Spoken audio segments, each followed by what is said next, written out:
this is Dr. Say. Sign, sorry. Very well known on the Native Hawaiian topics, and I'll just leave it at that so I don't say anything wrong. And I'll turn it over to you. And he's just told me he's from Hawaii. So. Well, live on Hawaii, but from Hawaii. What's it, poor man's Waimea Valley? Yeah. Okay. I'll turn this over to him now. Okay. Thank you again for coming. Thank you. Hello, everybody. Hello. So my name is Keanu. I just finished giving a guest lecture in Lynette's poli-sci course, political science course. So she asked me to stay after and for the community, I guess. So I didn't want to clarify things. I'm not Native Hawaiian focused, right? Even though I'm Native Hawaiian. I'm a political scientist, so my area is international relations and public law. My focus of my doctoral research and my law journal articles talk about Hawaii as a country, not as a native. So I just wanted to make sure that we're clear on that. Okay. Let's see. So I'm a graduate of the Kamehameha schools, graduated back in 1982. After Kamehameha, I went to a military college, New Mexico Military Institute, got my commission as a second lieutenant through the early commissioning program, transferred to UH, got my bachelor's in 1987, played Army, in both, I was in the Army National Guard, both active and reserve, got out after 10 years. My old unit that I used to be in, I got out as a battery commander, Charlie Battery Commander. My old unit is now deployed in Afghanistan. In fact, I have a son who's in the unit, but he's also a police officer, is in Afghanistan. So I'm very much in the system. I'm not outside of the system. I'm not trying to destroy the system, but the system definitely needs a course correction. Okay, that's really what this is all about, all right? We don't know, or we didn't know Hawaii's history. We're starting to know it now. And I think what is happening on Mauna Kea, it's galvanizing many people from all walks of life, from different countries, to begin to start to ask the right questions, right? You might say we've been asking the wrong questions. You answer the wrong questions, you don't get the right answers. So basically what's happening is, it's not just the kia'i on the Mauna, but I've met so many people that have gone up there, and I've sat in a couple of my classes, along with other college instructors. And they range from police officers to law enforcement, to attorneys, to former ATF, pilots, flight attendants. I mean, it's pretty amazing who's going up there. Jason Momoa, right? I mean, it's really amazing that it's attracting. It's like a beacon. Yeah? I've given 3 presentations, 3 workshops to the Maui County Council in the beginning of this summer, 3 of them, and I'm identified as a resource for them. And people have been watching that online, on YouTube. And that prompted people to contact me, like a sergeant in the police department, who began to ask specific questions after watching that. And what that person told me was, he really didn't know Hawaii's history, and this guy is from Kamehameha. He didn't know Hawaii's history. But after watching the workshops that I've done for Maui County Council, he said, now I'm maka'ala. Maka'ala in Hawaiian is now I know. My eyes have opened. And then he asked hard questions. He said, I know your son, I heard that your son is in the police department like I am, and you're in the Army, you're a captain. I need to ask this question: am I committing war crimes when I arrest Aboriginal Hawaiian subjects? Now, just the use of the terms Aboriginal Hawaiian subjects, that means he was actually watching my video. Like, Aboriginal is a specific word used, not indigenous, right? War crimes. These are hard questions that require hard answers. But the fact that he's asking is profound, right? So also I've been contacted by Army personnel from Hawaii that have been deployed to Kosovo and in Afghanistan. And they're asking questions because people are watching the presentations. So for me as an educator, that's very satisfying, right? Because I believe in education. Number one, education. So I'm also involved with two attorneys who are representing a few of the people who got arrested, right? And we just submitted a motion to dismiss. So I'm going to provide some context for that. I'm also involved with the National Lawyers Guild. That is it's a bar association of American attorneys in America. Like the American Bar Association, this is the National Lawyers Guild. And they put together a subcommittee under their international committee called the Hawaiian Kingdom Subcommittee. I'm one of the co-chairs of that. We had our annual convention was held in North Carolina a few weeks ago. And what's on the table right now, the voting just went out across America for a resolution passed by the National Lawyers Guild, the national office, basically demanding that the United States begin to comply with the law of occupation. Now that is coming from attorneys in America, right? So this word is spreading. In fact, I was in, before the North Carolina, the convention, I was in London meeting with Amnesty International about Hawaii's situation. And they're seriously considering identifying Hawaii as an armed conflict with the United States because it has all the trappings and evidence of legality, right? And that person that I spoke to up there, first thing he admitted to me was, I didn't know Hawaii's history. See, that's always the case. I didn't know. Now you know. Now you know, now you gotta do something. And everybody has something they gotta do, whether you're a police officer, you work at Amnesty International, you're an attorney, you're a teacher, everybody has something to do because now they know, right? So, with that, Lynette asked me to give a talk about the legalities of what's going on in Mauna Kea. Okay. My approach is political science and law. I defer to the hula people who deal with hula. That's not my area, right? But I know the law, and that's what I'm going to talk to you guys about today. You guys good? Yeah. Okay. So, one thing that we need to understand is that there's a difference between what is called the country, which has what is called state sovereignty, and the government, okay? A lot of times when we say there was an overthrow in 1893, it assumes that everything was overthrown. No, there was something specifically identified that was overthrown. And what was overthrown in 1893, which was admitted to be illegal by the United States president, was the government, not the country. That's important. Now, how did I come to see that where nobody else could see it, right? Actually, from my military background. In 1990, I was in Fort Sill, Oklahoma as a captain going through Officers Advanced Course, right? Anybody know what was going on in 1990? Pre-Iraq War. First Gulf War. Yeah. The first Gulf War.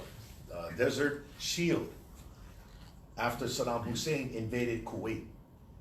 And Saddam Hussein overthrew the Kuwaiti government. And from Baghdad, Saddam Hussein issued an edict annexing Kuwait, making it one of the provinces of Iraq. Now in Fort Sill, we knew that was all rubbish. Kuwait was not part of Iraq. Kuwait was being occupied by Iraq. Even though its government was overthrown, Kuwait still existed. And that our job was to expel the Iraqis out of the Kuwait territory so the Kuwaiti government can come back in. Thus distinguishing between the government and the state. When I looked at Hawaii's history, exactly the same thing happened. The United States military overthrew the Hawaiian Kingdom government, illegally admitted to by President Cleveland. But by overthrowing that government, that did not overthrow the country. And that was my turning point. That's when I went, okay, wait. If the government was overthrown, how did the United States get the country? Called Hawaii, the Hawaiian Kingdom. When I talk about the Hawaiian Kingdom, I'm talking about a country that my great-grandparents were born in. My tutu's parents was born in the 1880s. The country there was the Hawaiian Kingdom. Bernice Pauahi Bishop, who established the Kamehameha schools in 1884, and then the school was formed in 1887. That all happened in the kingdom, right? King Kamehameha I, he was the progenitor of the Hawaiian Kingdom. That's the country I'm talking about. I'm not talking about some sovereignty group claiming to be the kingdom. I'm not talking about some king or queen or prime minister. I'm talking about a country that I am a descendant from, right? And that country is multi-ethnic. And the term Hawaiian, we use it wrong today. Hawaiian is a short term for Hawaiian subject. Like British is a short term for British subject. You can be black and be British. You can be black and be Hawaiian. Does that make sense? Because you did have people that were black that were Hawaiian who got naturalized, especially freed slaves coming from the United States. One of my doctoral students, Willie Kawai, actually did his doctoral dissertation on that. Okay, so these terms are so important that we need to understand. So you might say we've been explaining a football game using baseball rules. I'm going to bring in football rules. I'm not even changing the facts, but the facts will all of a sudden look different. Okay? You guys with me so far? Okay. So before I get into the legality of Mauna Kea and land titles, because that's what we're going to get into, we need to understand the bigger picture of Hawaii. So, if the United States admitted to illegally overthrowing the Hawaiian government and committed to restore that government, but they didn't, because of political wrangling going on in the Congress, because they want Pearl Harbor, the country still exists. How did the country become a part of the United States? So according to Professor Oppenheim, leading expert in international law, it says cession of state territory is the transfer of sovereignty over state territory, when I say state means country, by the owner state to another state. And the only form in which a cession can be effected is an agreement in a treaty. Okay, so that means one government representing a country will cede territory to another government representing another country. This process here, ceding, is what is called cession. Okay? And a treaty is the evidence of the cession. So let's take that same concept and apply it here locally. So if I live in Waianae Valley, and have a quarter acre, right? If I'm gonna sell it to Joe Kealoha for $1 in love, because that's my son, I'm gonna make a deed, right? I'm gonna draft a deed, and I'm going to convey my property to him. My son then will say he owns the property because he can cite the deed. So the deed is the evidence of the conveyance. Make sense? The deed at the international level is called a treaty. The conveyance at the international level is called cession. Same thing. Also called ceded lands. Okay? You guys following me? Okay. So, one country can cede territory to another country during a time of peace, or can transfer territory during war, called a treaty of peace. Here we have the United States of America. The former British colonies here won their independence, became 13 independent states in a confederation, later turning themselves into a union called a federation, 1789. But how did this country acquire all of that? They acquired these territories from other countries, other sovereign states. The first transfer of territory to the United States from a foreign country was from France, 1803, Louisiana Purchase. All territory west of the Mississippi River and adjacent to Mexican territory. And then this area here was transferred in 1819 by the Spanish. It's called ceded lands. Pacific Northwest used to be British, 1848. Alaska, transferred by Russia, 1867. All happening during a time of peace. Now when you have a time of war, a state of war, and you bring it to a state of peace, you need a treaty of peace. All this territory used to be Mexican, transferred in 1848, Treaty of Guadalupe Hidalgo.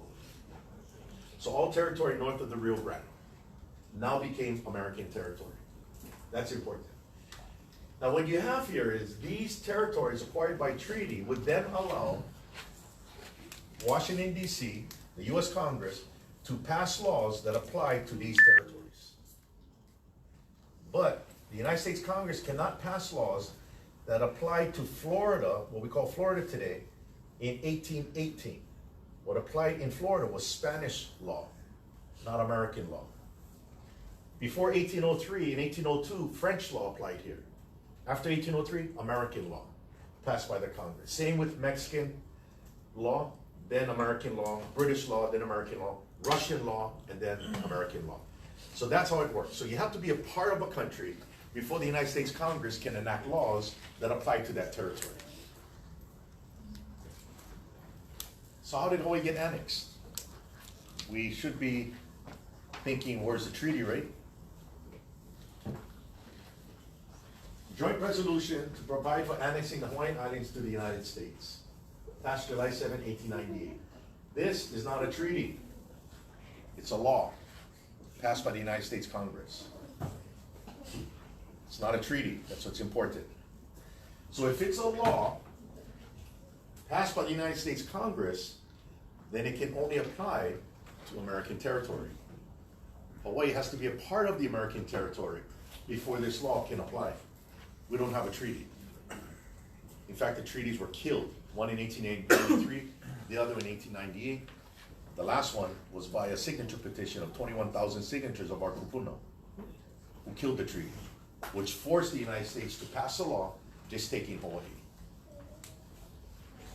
Then it says that this American law says that the Republic of Hawaii cedes and transfers to the United States the absolute fee and ownership of all public government or crown lands.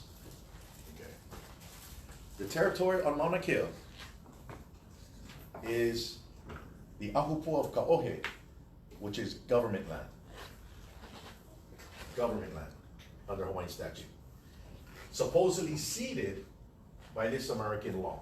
But this American law cannot cede anything, right? Because cession is a bilateral relationship, right? Somebody ceding to somebody, not somebody over here saying, I got it. That's like somebody claiming to own property in Waianae Valley. Brother, where's your deed? Well, I just wrote something, I own it. No, you don't own it. I know who owns it, right? Now, you may be in control of the territory illegally, but you don't own it. Now, the importance of a treaty was also expressed in 1900. See, today we don't even talk about treaty or lack thereof. Well, we are now because we're educated. But I would say 20 years ago, nobody even knew what a treaty was. Nobody even bothered to question how Hawaii became a part of the United States. Well, this is from the Maui News. This is the Maui News. An article on this guy Thomas Clark in 1900, just 2 years after so-called Hawaii's annexation by that joint resolution. So this editorial is on Thomas Clark, who was a candidate for territorial senator from Maui. Thomas holds that it was an unconstitutional proceeding on the part of the United States to annex the islands without a treaty. Obviously, he knew something in 1900, huh? And that as a matter of fact, the islands are not annexed and cannot be. And as the Democrats come into power, they will show the thing up and it's true and demonstrate that the islands are still independent, meaning they're not part of the United States. Now, when I'm talking about Thomas Clark at this time, I'm talking about my great-grandparents' generation. My tutu's dad was born in 1880, right? This is his generation. They knew. Then the editor goes on and says, Thomas, necessity knows no law. And it was absolutely necessary to annex the islands at the time it was done. And further, Thomas, if it becomes necessary to annex Cuba, it will be done quicker than a wink. See, now this guy from Wailuku, Maui is trying to act like he works for the State Department. Well, he's from Wailuku. And then he goes on to say, and further, Thomas, if it becomes necessary to annex Cuba, it will be quicker than a wink. It is but fair to give you credit for being honest in your views, Thomas, but you don't quite understand the American people just yet, hence you're very misleading. The seeds of Fox News. Just make it up and repeat, repeat, repeat. Build the bubble, and right now, the bubble just went pop. Now we're back to reality. No treaty. So, what resonates out of this article in 1900, the Maui newspaper, is that Thomas knew there's no treaty. Thomas also, I guess he's not American because he doesn't quite understand the Americans. Who's this guy Thomas? Yeah? Found out who Thomas is. I know why now he knows there was no treaty. Remember that signature petition we talked about, the 21,000 signatures I told you that killed the treaty in 1897, which forced the Congress just to pass a law? Petition against annexation. This is from Wailuku, District of area of Wailuku. There's Thomas Clark right here, age 42, and written next to his name is Hawaiian. Because Thomas Clark was Haole. He was actually British, I found. He got naturalized, became a Hawaiian subject. That's why they wrote in, next to his name, Hawaiian. So you don't see John Kamakawiwo'ole, because you already assumed he's Hawaiian. You see a Haole name, Hawaiian. That's citizenship. He knew. So the thing is, if he knew,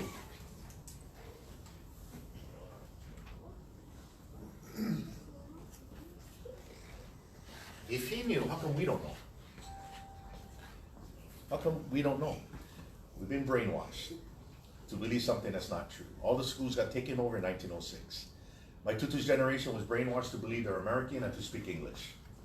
By the time I got to my parents' generation, my dad was born in 1939, it's already a done deal. Or it's already institutionalized. By the time it got to me at the Kamehameha schools, 1978 to 1982, out of sight, out of mind. I didn't know. In fact, I joined the military because all my uncles was in the military. Drafted, but it was all in the military, Vietnam. But we're brainwashed. That's why we don't know. That's why education is important. They hijacked our educational system in 1906. We're retaking it over. Now people are going to get educated without being biased. Yeah? People are going to start ask critical questions.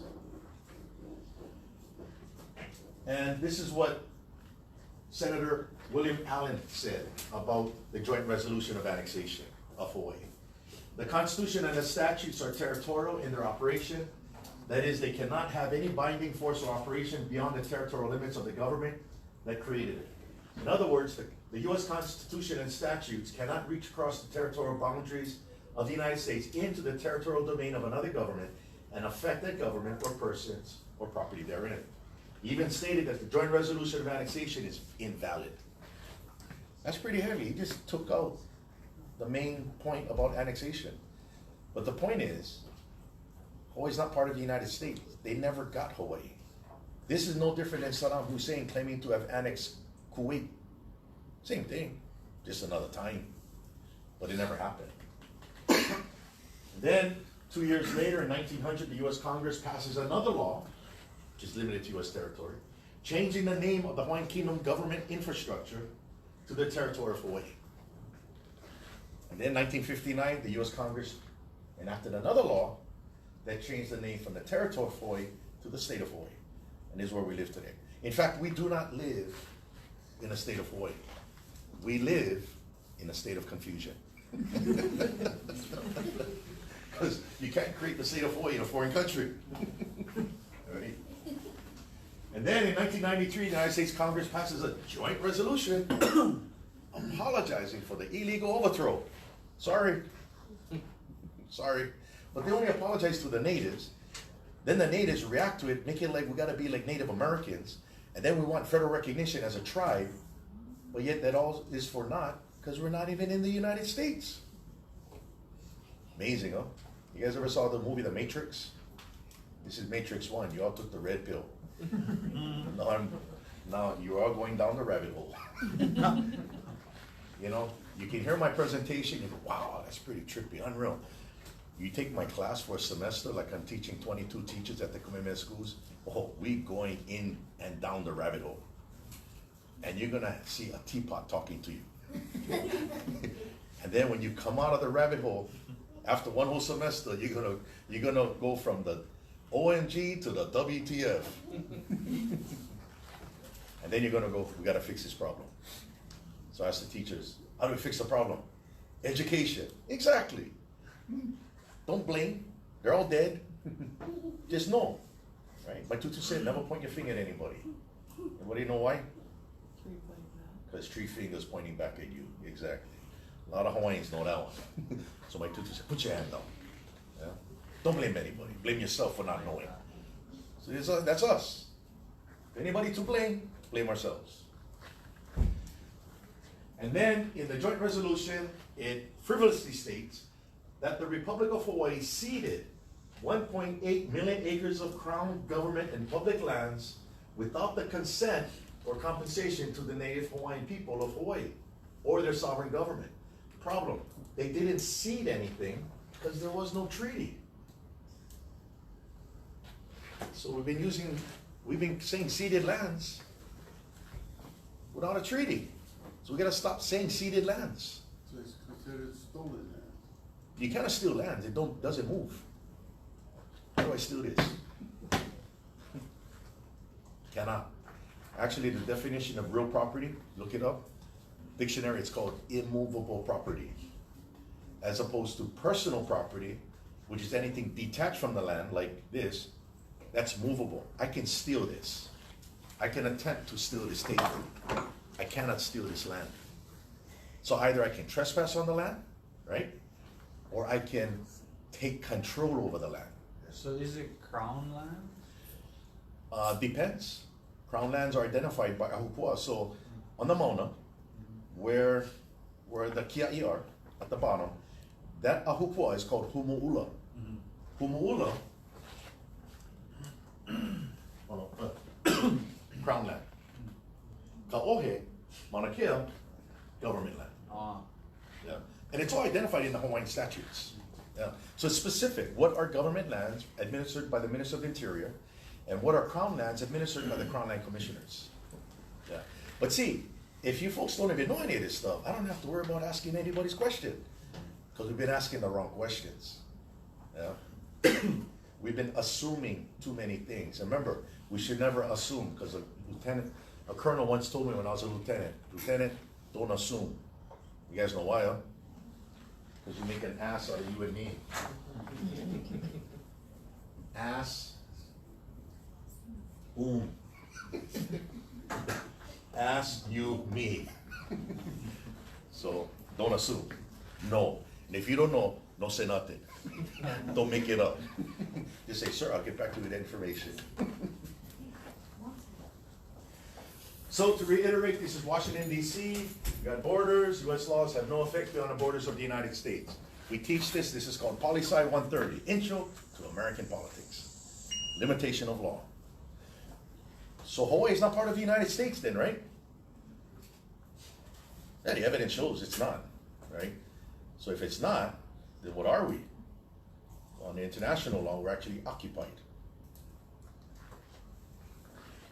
The United States Supreme Court, again, restates what the congressmen were stating, that the laws of no nation can justly extend beyond its own territories. They can have no force to control the sovereignty of any other nation.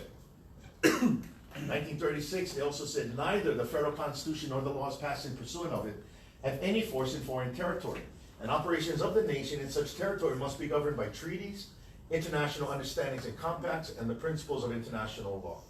What we've been doing, not knowing, is in trying to understand Hawaii's history through the U.S. Constitution. That's why we've been kind of looking toward Native Americans, because they kind of look like Native Hawaiians. But yet we have a completely different history, right? But then we want to try to be a tribe, because that's all we know. Now we realize Hawaii's still a country, it's not part of the United States. We got to look at it through international law. So basically, we've been explaining a football game using baseball rules. U.S. Constitution, baseball rules. International law, football rules. Once you apply football rules to a football game, everything starts to make sense. In fact, it makes so much sense, it's scary. When you apply it, the baseball rules, to a football game, it just gets confusing. And then you blame everybody for things that you don't understand. Yeah? So what do you do when a Hawaiian doesn't know? Blame the haole. And then you go, hey Hawaiian, you put haole, take it easy. What you doing? Blaming your left foot. You know, but now we're starting to know we didn't know the rules. So you might say Hawaii was kidnapped in 1893, but it's going to be treated like it's adopted. We have no adoption papers. It's called kidnapping.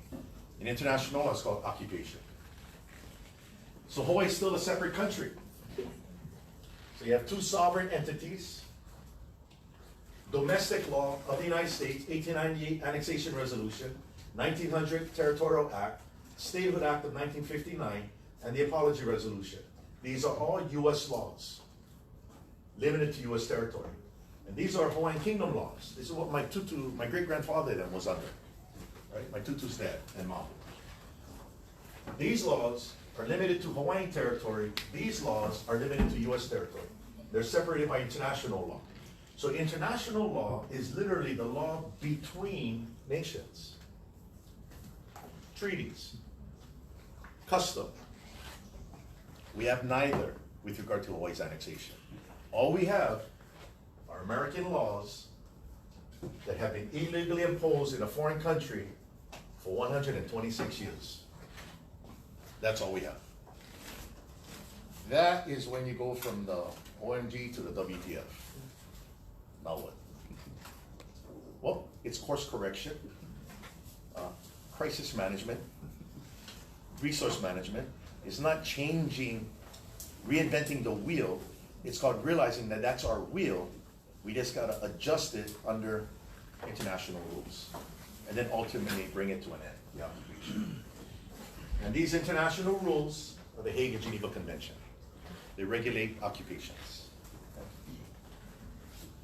So the only thing that changed in 1893 were names. When somebody says, oh, the US created the government here. No, they didn't.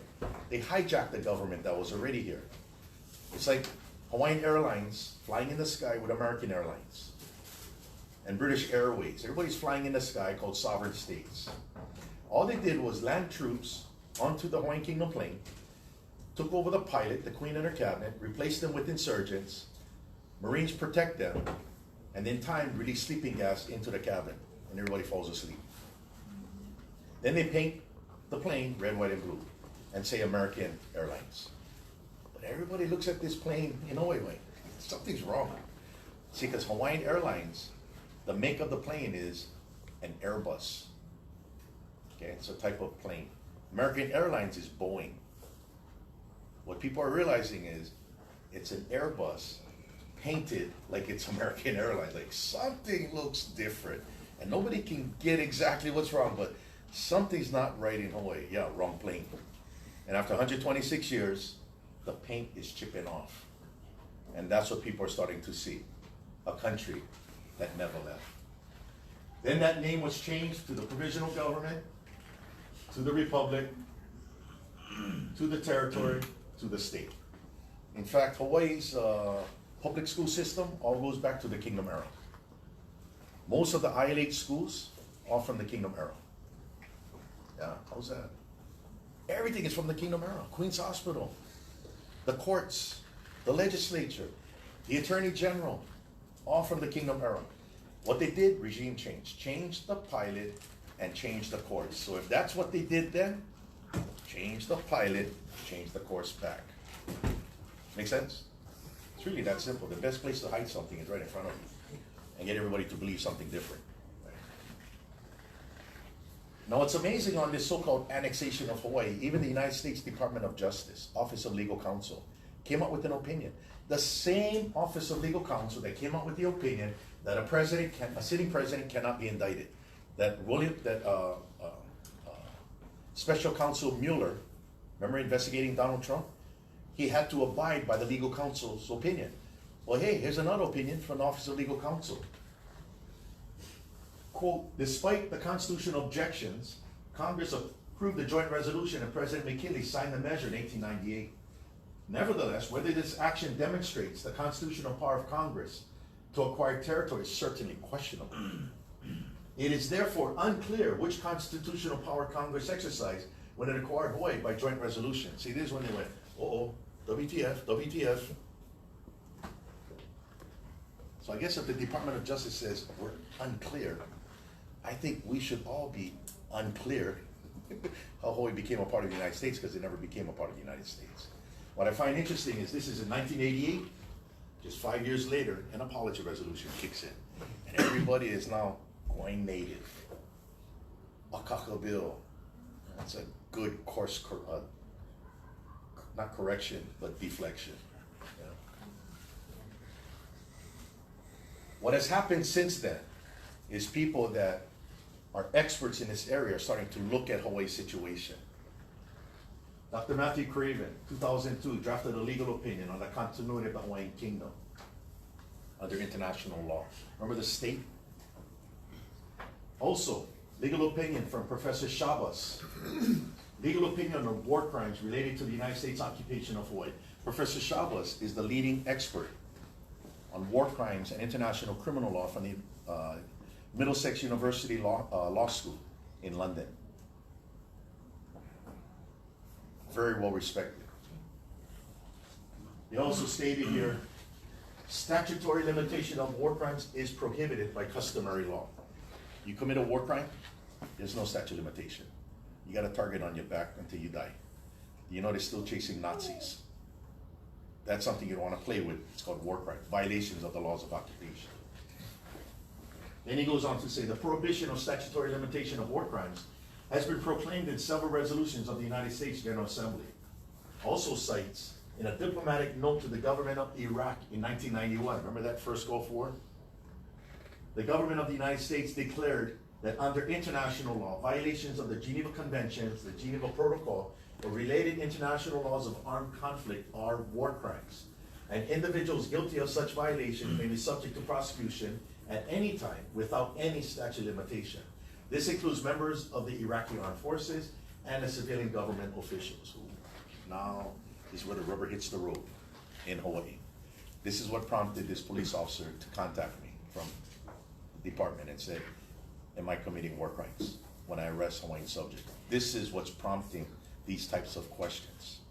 Hard, harsh questions, complex issues, but they have answers, right?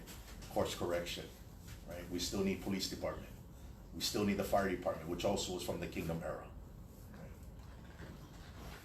Also, we have a legal opinion from Professor Federico Lenzerini, University of Siena, Italy. Legal opinion on international human rights law and self-determination of peoples related to the United States occupation of the Hawaiian Kingdom since 1893. So what you're starting to see is through education, it's not just here, all over the world, people are stepping in. And this is foundational to provide for the course correction on how we fix the problem. So, the law of occupation, the first rule is to maintain the status quo of the occupied country. You're not supposed to change things. Well, that's exactly what they did since 1893 to make it look like it's all American.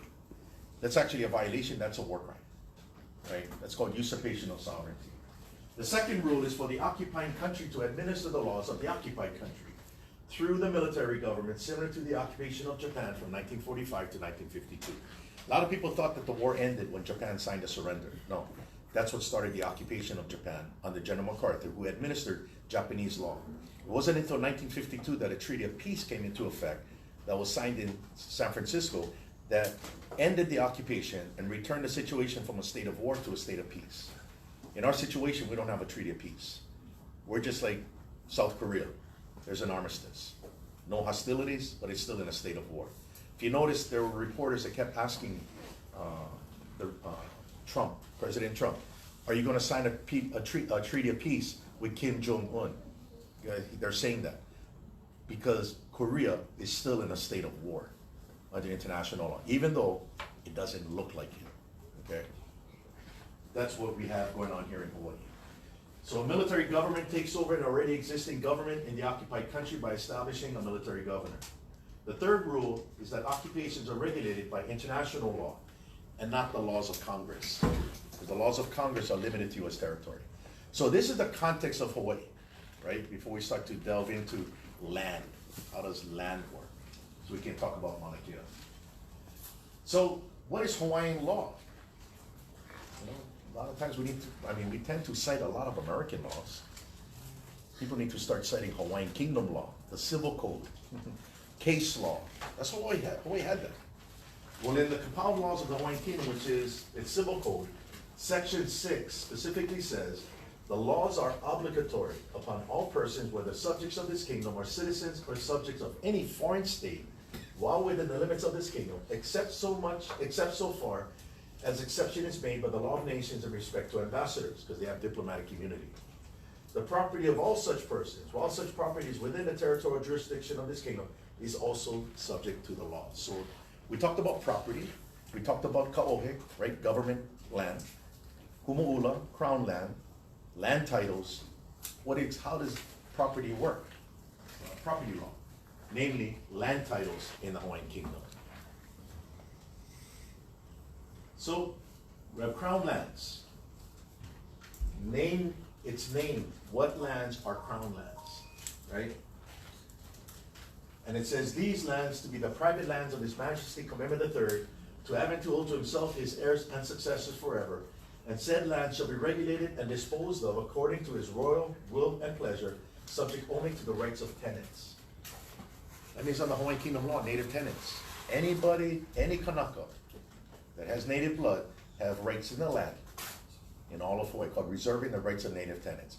It's what is called an inchoate right, which means not a perfected right. Because under the rules of Hawaiian law, a native tenant will never be landless. They can always apply to either the government, the crown, or a konehiki to get land for themselves. It's called kuleana land. So it's in our laws as well, subject only to the rights of tenants. So one particular land that is crown land, Waimanalo. That's an example. Waimanalo is crown land. Much of Hawaiian Homes today, which is an American created entity, they administer crown land. So most of Hawaiian Homes are actually crown lands.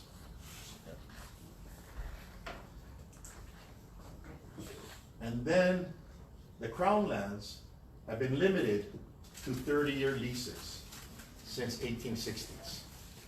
But for native tenants, they can get a fee simple title. But everyone else is limited to 30-year leases. Government lands. So they identify what lands are the government, and it says these lands made over to the chiefs and people by our sovereign lord the king, and we do hereby declare those lands to be set apart as the lands of the Hawaiian government, subject always to the rights of tenants. And we do hereby appoint the Minister of the Interior and his successors in office to manage the lands. So when it says made over to the chiefs and people, House of Nobles, House of Representatives, it's the legislature. They manage it. So Hawaii had a very complex system, but very constitutional. Yet nobody talks Hawaiian law because nobody knows Hawaiian law. They always talk American law, not Hawaiian law. So here's a Land Commission Award. Okay, and this Land Commission Award, which was issued in 1843, this award verified a piece of property to J. Parker Ranch. In 1843, that was given to him by King Kamehameha III and the late Premier or Prime Minister Kekauluohi. This is equivalent to a fee simple title. So Hawaii had fee simple titles since 1843. Actually, it goes back to 1839. That's the first fee simple title issued.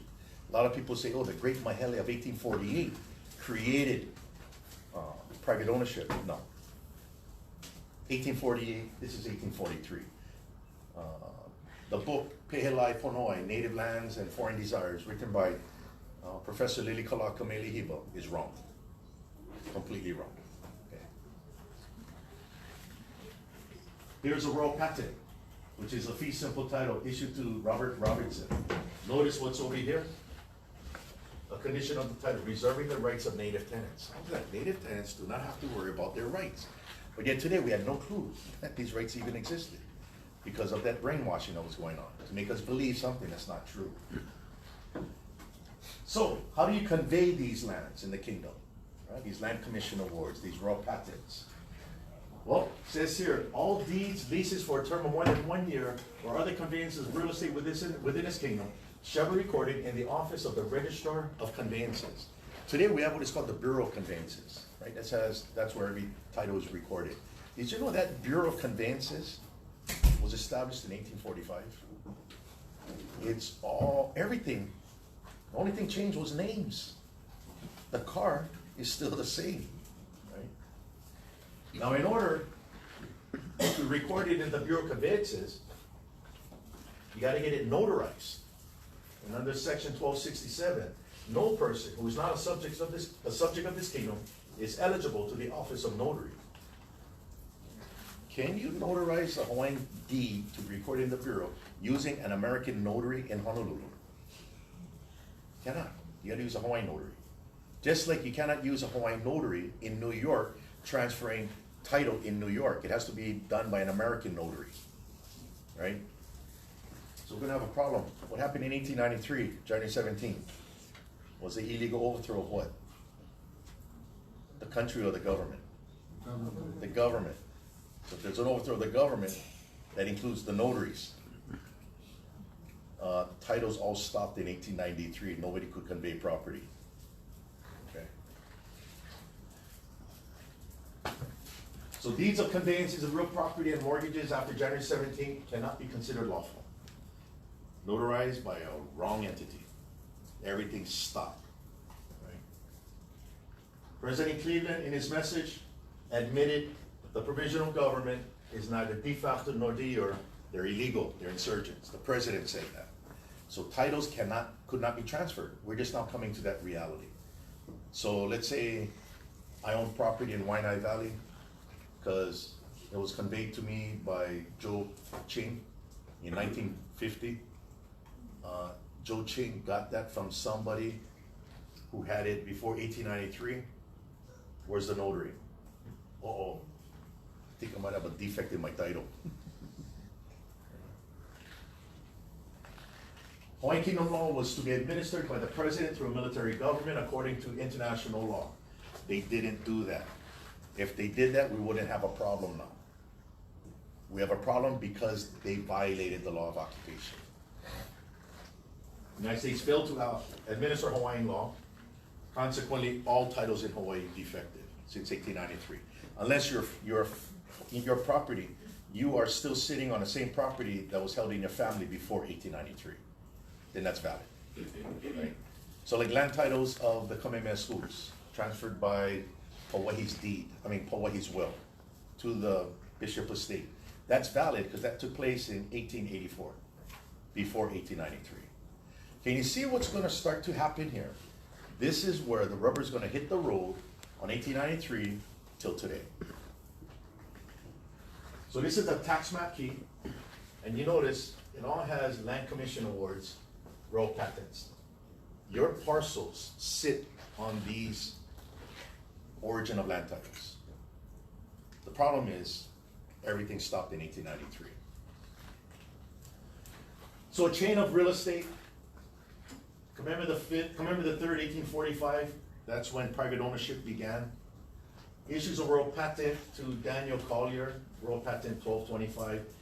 1874, he conveys it to somebody, gets it recorded in the Bureau, notarized by a Hawaiian notary. 1884, that person conveys it to somebody, notarized, recorded in the Bureau. 1894, somebody else gets it. 1897, somebody else gets it. Somebody gets it in 1875. And that's the property owner today. Problem is, we have a break in the chain of title. Number one, no treaty. So anything after 1898, first of all, in 1975, that must have been a state of Hawaii notary. Might have been my auntie. Invalid, wrong notary. January 17, United States fails to administer Hawaiian Kingdom law after they overthrew the government. You look at the notary on that document in 1894, I guarantee you it's an insurgent. Invalid. Everything stopped. The person here, title is stuck. The question then is, how do you fix this problem today without throwing this place into economic chaos? That was the subject of my doctoral dissertation. My doctoral committee member said, how do you fix the problem? I said, I couldn't get you to even ask how you fix the problem until you could see we have a problem, right? But it is very fixable under the law of occupation. It's called course correction. Yeah? There's what is called the doctrine of necessity in the law of occupation. And necessity is the mother of all inventions. Gives you wide latitude, but there are certain boundaries. It's fixable, very fixable. So let me explain to you folks about property conveyances in Hawaii that may shock you. Because I'm gonna show you how this is gonna be tested, right? You gotta test it, otherwise that's all theory. Let's apply it. So, does anybody here own property? Or thinks they own property? Okay, I'm joking. Okay, so you own property, do you have a mortgage? Yes. Okay, I'm gonna ask this question. What's a mortgage? It's, title of the property that the bank owns. A title to the property that the bank owns. It's what I pay to the bank to get access to the title of the property. Almost, okay. So when I say, so when you say, so, do you pay a mortgage? Yep. But how do you pay a mortgage if that's what the bank owns? Well, I pay the mortgage, they own, they have the title of the property until I pay the mortgage out. Okay, so let's clarify the terms, okay? Because that's what everybody thinks. Actually, I don't say people are wrong, because I tell my wife I'm never wrong. I'm just temporarily off track. We just get back on track. Course correction, course correction. So, promissory note. A promissory note is the loan. What you pay to the bank is the loan, not the mortgage. The mortgage is collateral. It's what you give to the bank to hold on to ensure the repayment of the loan. So the bank is a lien. It's like the bank has a hook on the property, and if you default on your loan, you authorize the bank to sell the property to make up what you owe them, right? So you don't pay a mortgage, what you pay is a mortgaged loan. Does that make sense? So even if you don't have a mortgage, you still owe the money, because that's the loan. So when you go to escrow, right, you negotiate, go through the process to acquire title, you sign a promissory note, and you also sign a mortgage. Okay. Now the deed is that legal instrument that you convey, that you have a piece of property, that's your asset. The mortgage is basically taking that asset and having the bank hold on to it. And then when you pay off the loan, the bank releases the asset back to you. It's called a release of mortgage, right? So you guys making sense with the terms? Remember, terminology is very important, not just in international law, but also basic contracts. Because you're gonna see how this all plays out because of 1893. So this is a promissory note, okay? So borrower promises to pay $290,000. The lender is Argent Mortgage Company. And it says here, in return for a loan that I have received, I promise to pay $290,000. This is a mortgage, okay? And at the bottom here, it says security instrument. Means this document, which is dated this day, together with all the writers, this is not a loan. This is a mortgage that the bank holds on to, that you authorize them to foreclose if you default on the loan.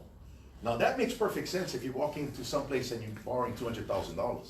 You don't want a promise I'm gonna pay it back.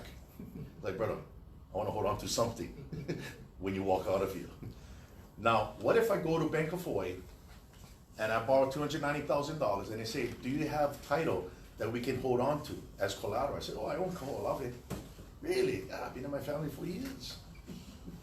Okay, you need to go to escrow. So when you go to escrow, the title company is supposed to do a title report to make sure that I actually own all of it. There's no defect. If they find out I don't own it, the bank is not going to accept my mortgage, right? Because how are they going to foreclose on an island that I don't even own? That's when escrow won't close and you won't get the loan.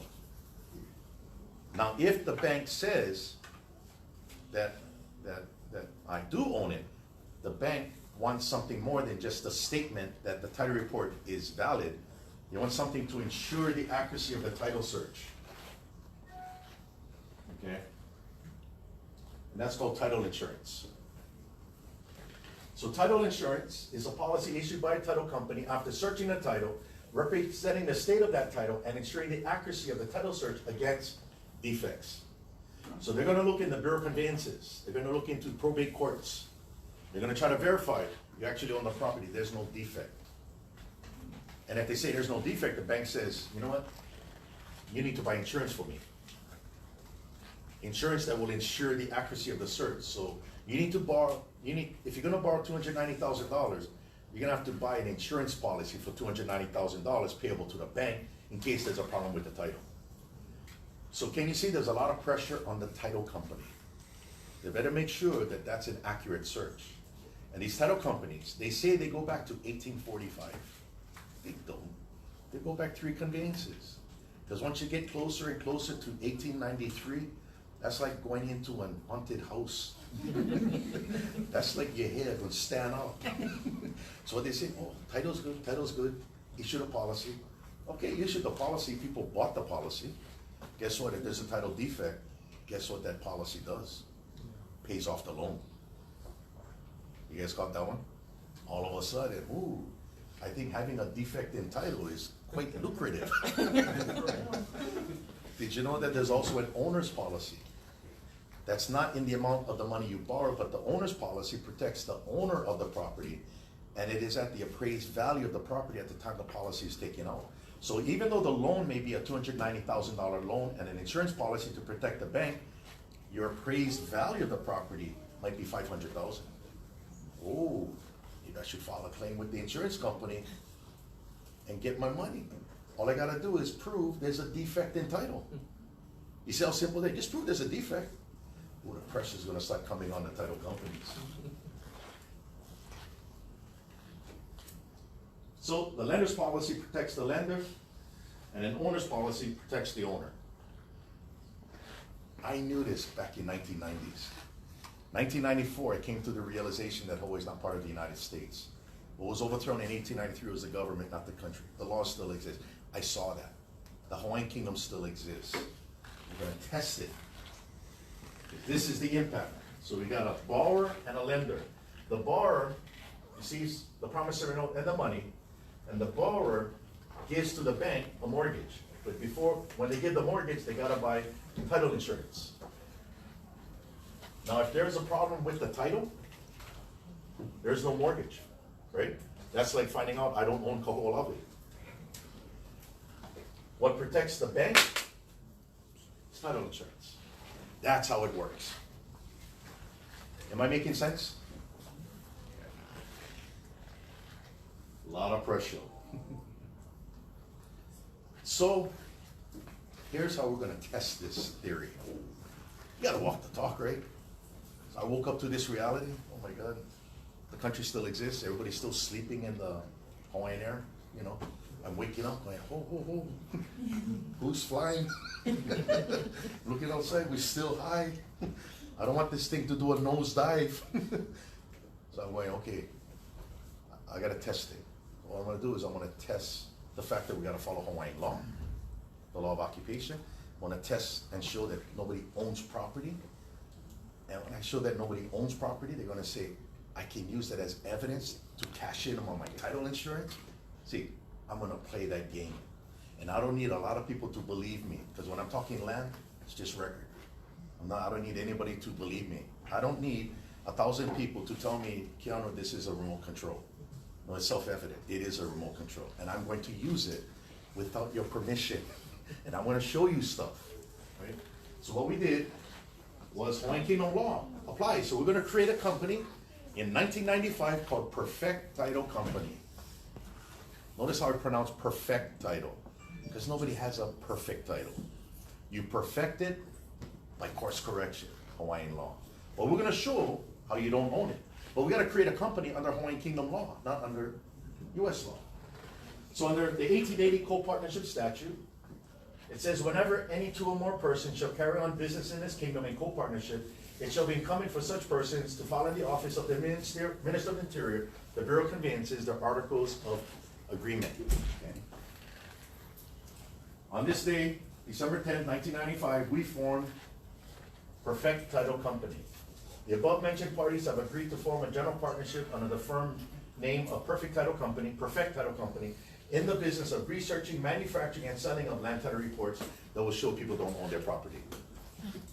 And you're gonna pay for it. $1,500, $10 a year for 150 years to do a title report.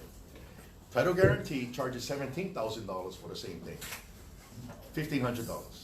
Evidence to show the bank there's a defect, file the claim, pay off the loan. Company goes public, front page. I'm gonna read to you what was said back then. Now, let me first start off with a quote by Donald Will, a British novelist. He wrote, when a well-packaged web of lies has been passed down from generation to generation, the truth will seem utterly preposterous and its speaker a raving lunatic. Okay, watch what is going to be written in the 1990s then, but it makes perfect sense today. Back then, lunatic. Okay, it's good to do this compare and contrast of people educated and people not educated. So, title firm disdains land claims made since the end of the monarchy.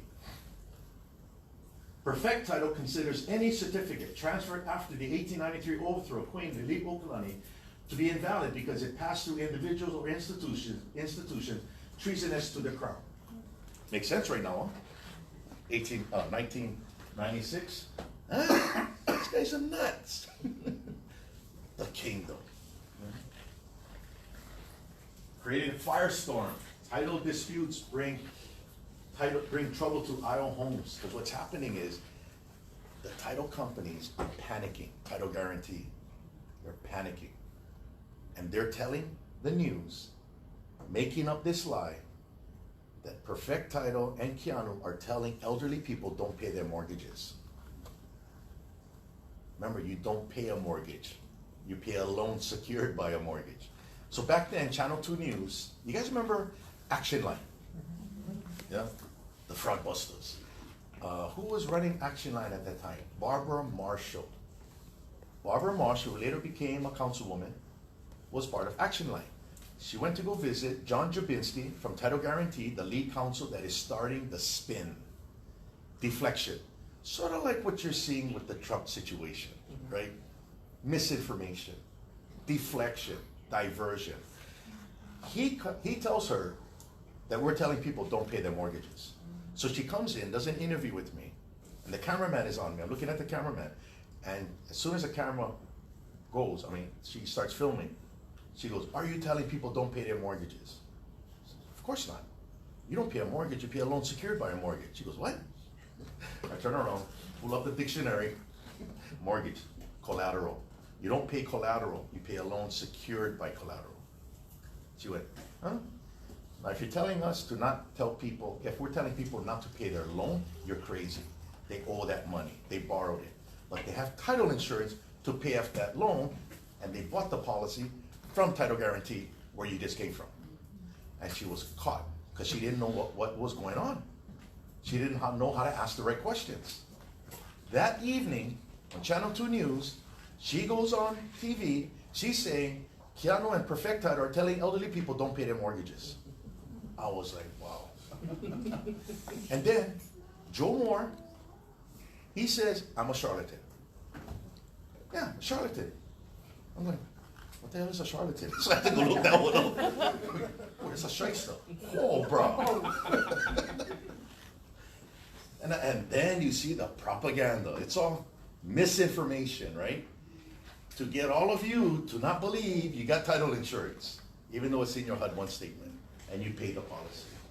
So what ends up happening is title disputes bring trouble to Isle homes. Courts should punish land title scam artists for telling the truth. State must do more to stabilize titles. If this whole thing is frivolous, then nothing should be wrong. Everything should be stable. Perfect Title, focus of criminal probe.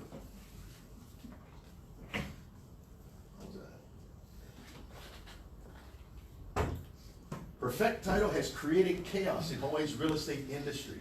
With its claim that current land titles are no good, the company reaches these conclusions using 19th century Hawaiian Kingdom law, which it says is still in effect, and by searching property records dating to the 1840s.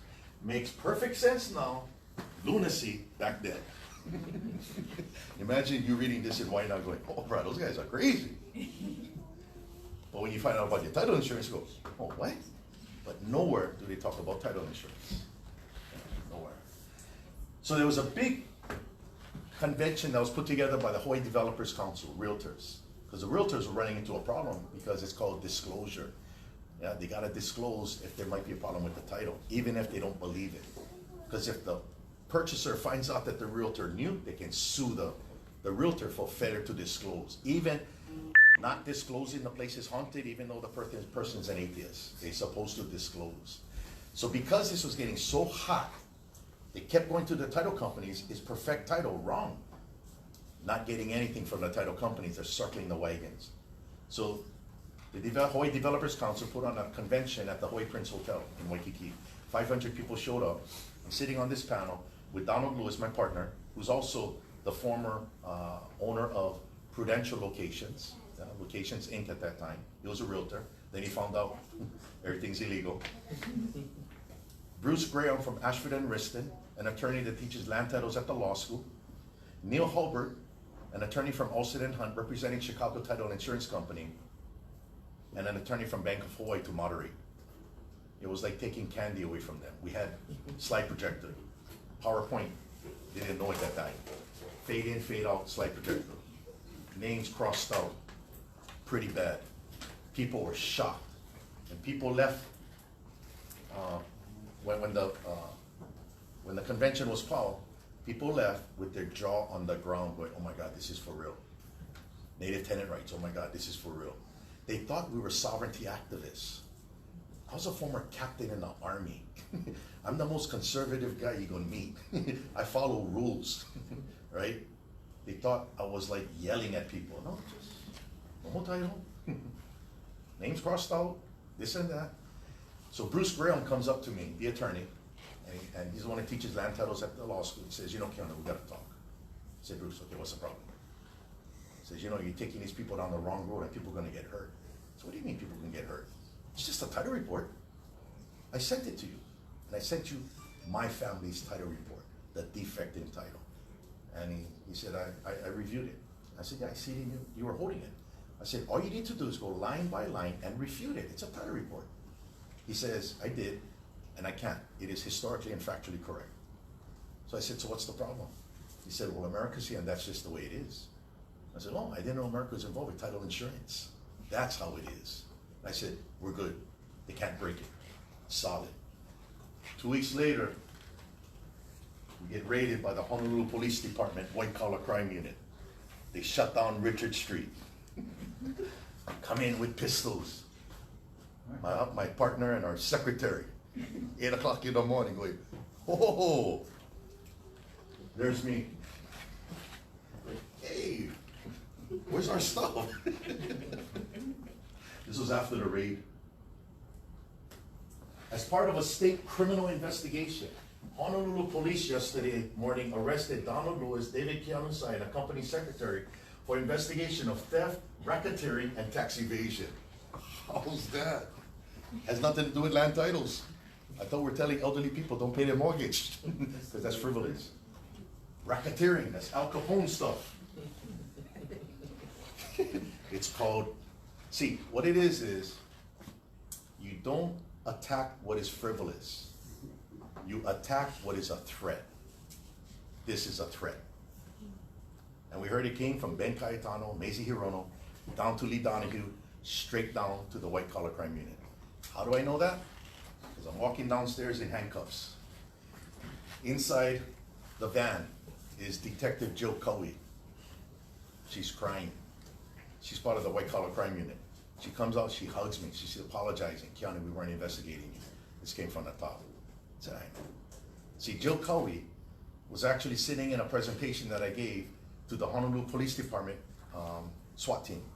See, as a Kamehameha grad, get plenty of classmates with police, right? So I get a call from my friend Peter, who's in a SWAT team, when everything was hitting the fan. He goes, Keanu, what the hell is going on? Because they know me. Bro, why is this happening? I said, bro, it's land titles, it's not criminal. He said, do you mind if you can come and give us a presentation in the basement on Beretania Street? Hey, no problem. So I went down, gave a presentation. Detective Joe Cowie from the white collar crime unit was sitting in. And they all said, this is not criminal activity, this is land titles. I go, exactly. That's why she refused to participate. But still get hit. And after you get hit, the reality kicks in. So my son was 8 years old. My wife and I were married 9 years. My youngest one was 5 years old. And with all this attack coming on me for talking the truth, right? I took off my ring. Nobody's gonna know who my family is. Then everybody thinks I'm a maverick, right? Well, now I have a PhD. Now people take my classes. I'm saying the same thing. I get to grade you. I get to pass you. And I put my ring back on. And the funny thing is, when I went to go put my ring back on, only went there. Never fit. To my wife, oops. Take it to Kaneo jeweler. Can you fix it? So now I proudly wear my ring again. Just celebrated July, my 30th anniversary. A lot of people, they didn't even know I even had a family. Good, right? But see, a lot of this is my military training. You stay focused, right? Incoming, just stay low. But I can tell you, confusion. So, perfect title executives, Donald Lewis and David Keanu and 2 other people indicted. They couldn't get us on racketeering, so they made up one. Theft charges. They say we attempted to steal the land by doing a title report. This is crazy stuff. But you know what? I gotta walk it, so I got skin in the game, right? I don't even have a master's degree at this time. I just recently got out as a captain, and I'm going, whoo, war zone. Instead of rounds flying, liability flying, right? So, according to the criminal law, the subject of theft at common law is personal property. Interest in real property is not included, nor object attached to the sort. You cannot steal land. Therefore, you can't attempt to steal it. What'd you do? Find dirt in my pockets? I attempted to steal the land. That was a complete joke. But the reality is, it happened. The jury convicted me. Attempted theft of land. I'm the first person in the history of the world convicted of attempted theft of land. I guess what they thought, they were trying to intimidate. The verdict culminates the state's investigation into the now defunct company, which stirred widespread anxiety in the real estate industry when it challenged property titles based on the laws of the Hawaiian Kingdom before the 1893 overthrow of Queen Legality. Okay, all of that happened. Guess what? War crimes, unfair trial, unlawful confinement, no statute of limitation. All of a sudden, everything you said on the record is now going to be used against you. Yeah. That's why I recommend people stand down. Don't make a decision on this until you know what you're talking about. So it's just a matter of time before that happens, but my job is to expose the occupation. If anything, what this did, it proved I was right. That's what it did. Education is key. Education is key. So, legal opinion on war crimes. Remember Professor Chavez? Elements of the war crime of deprivation of a fair and regular trial. The perpetrator deprived one or more persons in an occupied territory of a fair and regular trial by denying judicial guarantees recognized under international law, like making up a charge. You know what hurt me the most about getting convicted, being a felon? I can't hunt with my rifle anymore. That pissed me off. Now I gotta hunt with knives, with dogs. Not bad though, I can hunt with knives with dogs, but the fact that I can't shoot anymore, from a guy that was in the army, I was pissed. But part of the process. Right? So with that, I went to the Netherlands, argued a case at the Permanent Court of Arbitration, verified Hawaii to be a country still, everything we said, verified. Then from there, we returned home, got my master's in political science, specializing in international relations, got my PhD in political science. Topic of my dissertation was Hawaii's existence as a country, right? And what I did, I really used what is called analytical rigor to my advantage. I purposely selected professors to sit on my doctoral committee who I knew could not agree with me that Hawaii is occupied. See, that's how you defend your dissertation. So at the dean of the law school, Aviam Soifer from Boston College, his background is U.S. constitutional law. That's his LLM. Couldn't find anything wrong. Matthew Craven, international law, state sovereignty from the University of London.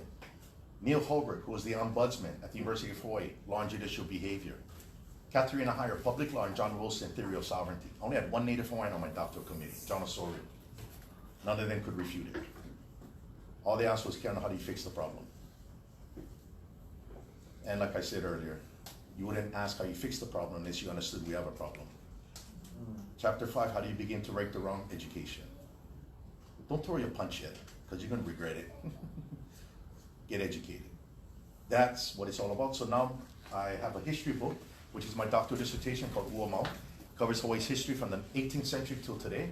It's the new history book at the Kamehameha schools, all 3 campuses. Also other classes. You know, so this is the process. And if anything, you're looking at, if there's anybody that has a right to be angry, you're looking at them. But I'm not, because I'm looking at the bigger issue. What our kupuna went through in 1893, this is nothing. But we gotta clean up the mess. We need people who are professional.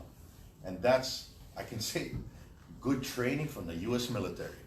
Focused, task-oriented, objective-oriented, task-oriented, and moving. Mahalo for good training. It's not anti-American, this is just not America, right?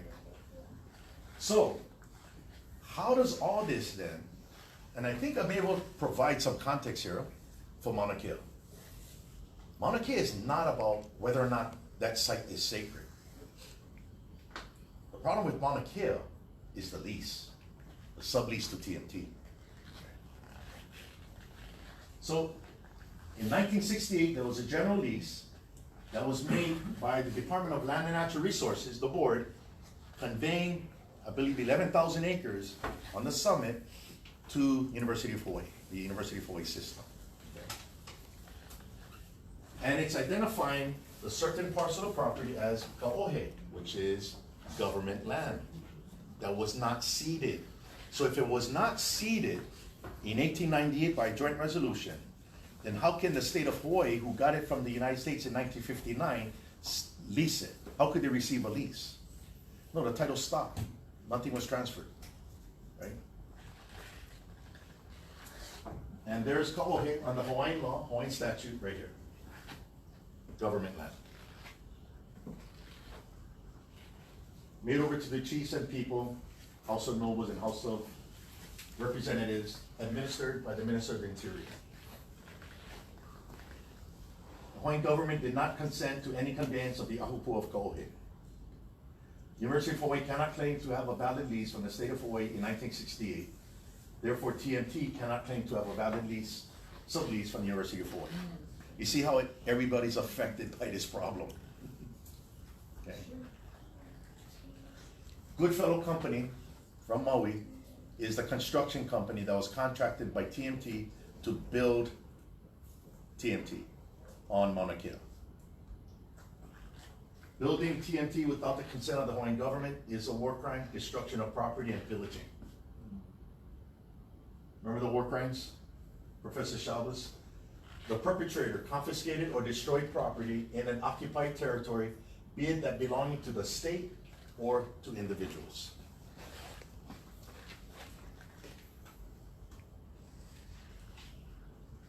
Also, usurpation of sovereignty, all the permits that were used, right? Those permits were all US law, state of Hawaii law, which is limited to US territory. That use of the permitting process is a war crime of usurpation of sovereignty during occupation. Professor Chavez says the perpetrator imposed or applied legislative or administrative measures of the occupying power going beyond those required by what is necessary under the law of occupation. You cannot justify using American law for permitting when you're supposed to use Hawaiian Kingdom law for permitting. See, this thing is supposed to be still law-based. It's not native-based. You gotta go through the correct procedures. So people would ask me, are you for or against TMT? I'm not for or against it. I'm just saying what's going on up there is illegal. Now, am I for war crimes? Or am I against war crimes? I'm not even gonna get involved with that. I suggest people stand down and take this seriously and get the lawyers involved to have them refute this stuff, right? So, I was approached by Tamara Paultin from Maui County Council, who's acting on the interests of Goodfellow Company, because those people at Goodfellow are Maui residents, right? And she asked me after I did the workshops for Maui County Council, what are my thoughts on Mauna Kea? So I wrote up a letter, put that letter together, explained to her all of this, and how there's a defect in title. Nothing was conveyed in 1898. There is no such thing as ceded lands. and that these are war crimes, and here's the evidence of it, this and that. So she took my paper, attached it as a letter that she sent to President Lasner, and carbon copied Governor Ige, DLNR, and everyone else, and said, this is information that shows there is a problem with the title, and that at issue are possible war crimes to be committed by people from Maui. So in that letter, she asked President Lasner, respectfully, to pass this on to the University of Hawaii Legal Counsel to refute. That would be the proper step, right? Get the legal people to refute this information, and if it can be refuted, disregard the letter. Simple. That's a right question. She gets a response a week later from President Lasner, shifting it onto Governor Ige. Governor Ige is taking care of these issues, and it seems to be everything is fine. Not citing, where are you refuting this information I'm telling you? So she followed up. She says, so by you not denying what I'm saying, you are admitting to it. She responds back, like I said, Governor Ige is taking care of, it's the deflection. Can you see? Because it's real, but who's getting caught? The ones getting arrested, the police officers doing the arrest, those working for Goodfellow. Where's Ige and all of them? Where's the governor? Where's Lasner? You got other people getting caught. So they're getting caught in the grinder, right? That's why I remember I told you that one police officer that contacted me, he was asking, am I committing war crimes when I arrest Aboriginal Hawaiian subjects? And I mentioned to him, I said, listen, it's an order. If you're given an order to do something illegal, that is an unlawful order. You gotta stand down. And you gotta send it up the chain of command, show me this is a lawful order. Show me that everything can be refuted. Stop shifting. Just stick to the facts. Don't do what they're doing with Trump right now. Got all the facts and they all say, no. It's the process. Look over here. Look right there. So we're dealing with the hard issues of facts, but now we're dealing with kupuna, elderly people who got arrested. So what's going on there? Well, the two attorneys I'm working with, they filed a motion to dismiss. And now they're saying the court is illegal. So not only the problem of the lease is gonna come up later, right? That's another motion. Right now they're saying, okay, because of 1893, even this court is illegal. Because this court was created under US law in a foreign country. And that if you cannot proceed a fair trial, war crimes. And that's all laid out in that motion to dismiss. And who are the people that are being represented? Walter and Loretta Riddy. Walter Riddy is Protect Kaola Viohana. It was that Hawaiian that was on the island that was stopping the bombing.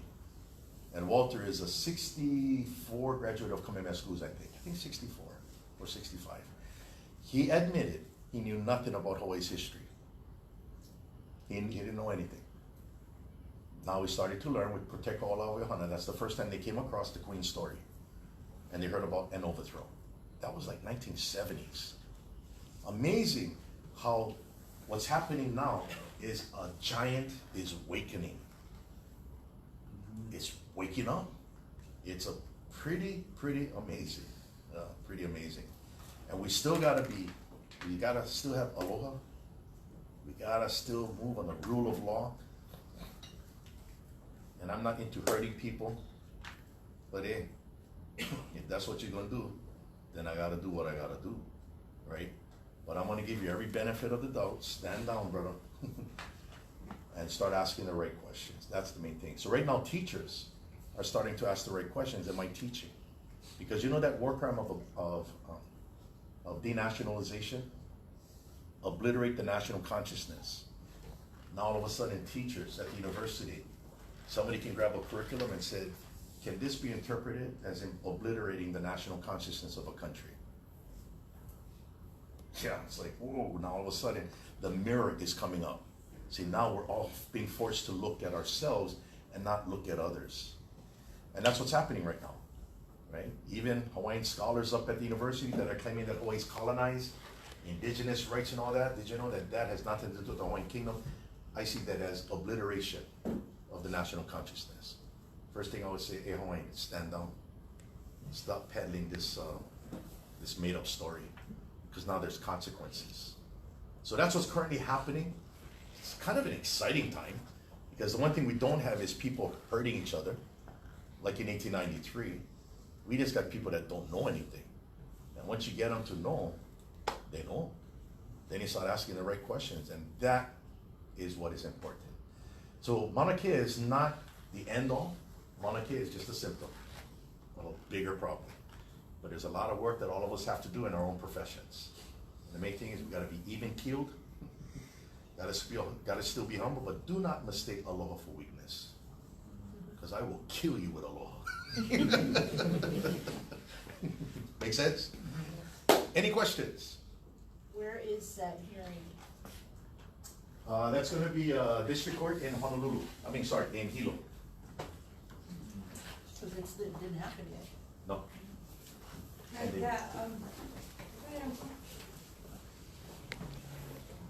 So the thing when happens to you, is it considered a war crime? Yep, unfair trial, So why? unlawful confinement. What, has this thing all been dropped No, against you? no, I'm a convicted felon. Actually, it works to my advantage. That's evidence of the war crime. You know, but you have to be focused in this situation, because this is a very complex situation. And I can see people panicking and running. See, there's two ways of addressing a crisis. You can either react to a crisis or you respond to a crisis. In the Army, we respond to a crisis. So a crisis is like an active shooter. Like, let's say an active shooter is on campus at one of the schools. What you will see are law enforcement responding to the crisis. So you know how you respond to the crisis? You walk in it. You have to be trained to do that. That is not normal. When you react to a crisis, you run. That's called survival, right? In the Army, we dealt with crisis management all the time. When live rounds fire, we go to the round, not run away. So what I had the privilege to have was good training by the military. So when that happened with me at Perfect Title, that was a crisis moment. I'm responding to it. I'm not reacting to it. Meaning I still have a game plan. And because there's no statute of limitation, I don't have to come after you now. Oh, but I got you, bro. You have just become a target of opportunity. Move aside, we're moving on. I'll come back and get you. And I'm gonna hold people accountable for what they did, right? Because it is a war crime. But you have to be focused. Now, I'm not one to throw that war crime out all over the place, but it is serious. These are war crimes, and we gotta get used to it. And war crimes are specific. So the professor from Middlesex University, London, who drafted it, that's no joke. That's a big wig. That's serious. And he would not risk his reputation on a frivolous issue. Not at that level, right? So that's what we're doing. So a lot of us are just trying to find where we fit, right? But there'll be someday I can still fire a weapon at a target. Yes. I noticed that you pointed out Waimanalo as being crown lands. Right. I understand a homestead. What about the place where we got arrested at Kaliloa? That driveway, that particular driveway is it Kawananokoa's land? How do we reach the landowners to have them give us permission by Monday to be in the driveway? See, as far as the Kalai law, I don't know that. I live on a big island. I only see what's on You TV. didn't look at the Kaliloa, the Kahuku wind turbine thing? No. Okay, I thought you might know. No, sorry. I know the Mauna Kea one. Right. Hey, I don't know everything. I admit I that. know. But I can learn. That's reminded me of But Sorry, Facebook. but there's, I don't even have a Facebook. Yeah. Actually, I went on Facebook. Oh, ping, ping, ping, ping, ping. I told my son, Chuck, put me on. Ping, ping, ping, ping. I said, get me off, get me off. I was on for like 2 minutes. I said, I'm out of here. You want me? Email me, Gmail. Yeah, but I'm not on Facebook. No. It's Honolulu, right? What is that? Honolulu, Ahupua. Yes, under Kauai. Okay, so I do know Honolulu is actually called Lohi's Ahupua. That I know. But I don't know how the Kawananakoas got it, but the Kawananakoas actually traded it assign it to, I think, Hawaiian Homes, yeah? I don't know. Yeah, because Kapolei is not Crown Land. Honolulu is Kekaluohi. It was actually a Hawaiian Kingdom court case, Ha'alele versus Montgomery. That's why I know that, where that is. Yeah. Any other question? Yes. I know that you explained this, but I was late, I'm sorry. But I just don't understand how can the UH get away with paying only $1 a year according to for what I heard. I went to another meeting before and they said UH only pay $1 lease a year. I still don't understand all of these years, how they're getting away with that. I still don't understand why people think that Hawaii got annexed by a joint resolution. I mean, there's so many things in our history that just makes you pause going, what? But the bottom line is everything's illegal. It's all illegal. You can't pick and choose. It's like pulling a string, a yarn on a sweater. You keep pulling it, guess what happens to the sweater? It starts falling, it starts coming apart. But if he is doing something illegal, why is he continue? What can we do to stop it? I mean, The if key he's here doing is, something illegal. the key here is what took place for 126 years was violation of the law of occupation. That's what happened. We are living in the consequences of that. 126 years of violation. To fix this problem is to begin to comply with the law of occupation. If you folks get a chance, go on YouTube and type in Dr. Keanu Side, Maui County Council. Watch my 3 workshops that I gave them, because that's where all these questions were coming from council members. Very specific questions. And I explained to them, not just the problem, but how we fix the problem. And that's where we're at. But you can't get to fixing the problem until you understand the problem. And to understand the problem it's very complex. And I try to break it down to make it understandable, but it's still very complex. So the key here is not to blame everybody. So as far as David Egan, what he did, if his actions do not meet the rule of law, then he gets held accountable. Not because I picked him. The fact that these people are being put through a trial, through usurpation of sovereignty, unlawful use of permitting, and then an unfair trial, liability now. Who's in the chain? And one of the requirements for a war crime, in order to prosecute somebody for a war crime, you have to have been made aware of Hawaii's occupation. Because you have to have had what is called mens rea, an intent, that you knew, even though you were made aware, you still went ahead and did it. That's culpability. That's called mens rea and actus reus. And that's what Professor Chavez covered. So not everybody committed a crime. So when I spoke to that police officer by email, when he did arrest people that could be perceived as an unlawful order, he didn't commit the crime even though what he did was unlawful. He didn't commit the crime because he didn't know. But then I told him, well, you just told me, you now know, because you saw the videos, and you are maka'ala. See, now you gotta watch what you do. And that's when I said, be careful how you play this. And the best thing is, what I learned in the Army, you know how they say crap comes downhill, right? Okay, actually, it's supposed to come down in pieces, but if it's one big crap coming down, you're supposed to push it back up, so then it comes down as fertilizer and not crap. So I told him, use the chain of command. Pass it up to the chain of command and tell them, refute this and turn this thing into fertilizer to show that what I'm doing is lawful. If not, I gotta stand down and tell my men stand down. See, then they're playing the game. They're not challenging authority. They're not, it's not insubordination. It's called you have a duty to stand down. In the Army, we learned that from the Maile incident in Vietnam. Lieutenant Calley was given the order to kill the villagers, right? It's the Maile incident.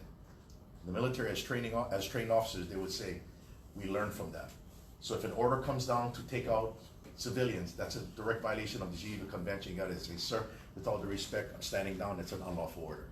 Because if I do carry out that order, knowing it's unlawful, I just committed the war crime. And my men as well. So you see how this process, there's a process here to resolve.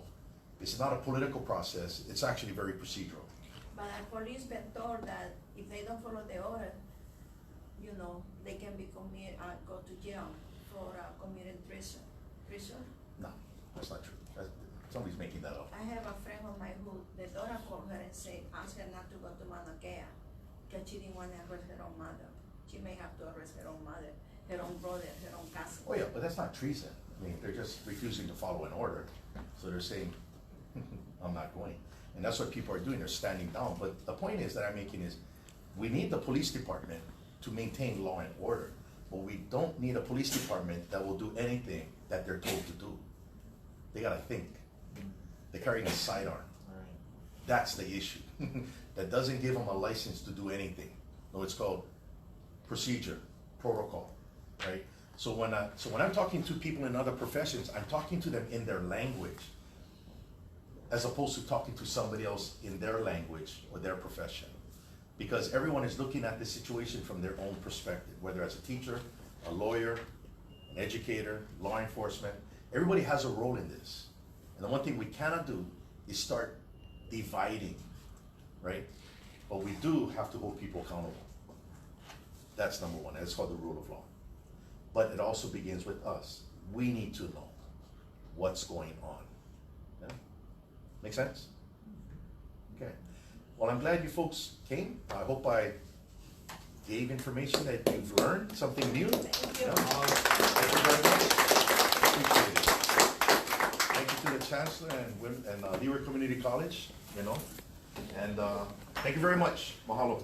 Thank you.